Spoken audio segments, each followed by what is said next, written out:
చంచలమైతే ఆళ్ళతో మాట్లాడి పద బస్వా ఇంటికి వెళ్దాం అనైతే చెప్తూ ఉంటాడు. ఇక బస్వా అయితే క్యాస్వాతో ఒక అమ్మాయిని చూస్తూ ఉంటాడు. క్యాస్వా గారు ఎవరినో అమ్మాయిని తీసుకెళ్తున్నారు ఏంటి అని అది చూస్తూ ఉంటాడు. పద బస్వా కారు తీయు అని చెప్పి అనేసరికి అయ్యగారు ఎవరినో అమ్మాయిని బండి మీద తీసుకెళ్తున్నారు నేను చూశాను అనేత అంటూ ఉంటాడు బస్వా.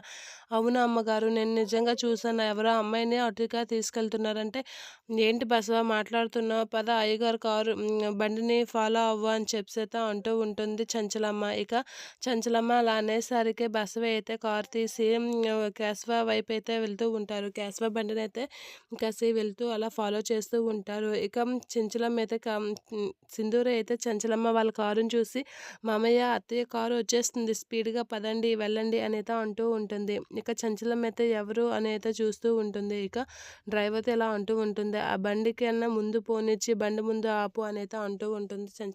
ఇలా ఆ మామయ్య వేగంగా పోనివ్వు అత్తయ్య వచ్చేస్తుంది అని అంటూ ఉంటుంది. ఇక చంచలమ్మ అతనితో కొంచెం స్పీడ్‌గా పోనీ అని అయితే చెప్తూ ఉంటుంది. ఇక కేశవ అయితే చాలా టెన్షన్ పడుతూ ఉంటాడు. చంచలమ్మ కానీ ఇప్పుడు చూస్తే ఏమవుతుంది అని అయితే చాలా టెన్షన్ పడుతూ ఉంటాడు. ఇక కేశవ వేరే రూట్ మార్చేసరికి వెంటనే కేశవకి అడ్డుగా వచ్చి చంచలమ్మ అయితే కారు ఆపుతూ ఉంటుంది. అది చూసి కేశవ షాక్ అవుతూ ఉంటాడు. ఇక ఏం చేయలేక బండి దిగి అలా నిల్చొని ఉంటాడు. ఇక చంచలమ్మ వచ్చి ఎవరండి ఇవి? అమ్మాయి ఎవరు? ఎక్కడికి వెళ్తున్నారు?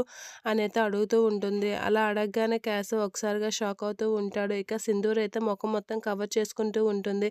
ఎవరు నువ్వు? అసలు ఎందుకు ఇక్కడ ఉన్నావు? అనైతే అడుగుతూ ఉంటుంది. అసలు ఆ మాటలకి సింధూర ఏం మాట్లాడకుండా అలా చూస్తూ ఉంటుంది. ఇక చంచలమ్మ అయితే ఇలా కాదు అని చెప్పి సింధూర దగ్గరికి వెళ్ళి తన ముఖానికున్న ముసుగు తీసేస్తూ ఉంటుంది. అలా తీయగానే కేశవ ఒకసారిగా షాక్ అవుతూ ఉంటాడు. ఇక సింధూర అయితే చంచలమ్మ కాసి అలా చూస్తూ ఉంటుంది. చంచలమ్మ షాక్ అయి అలా ఉండిపోతుంది.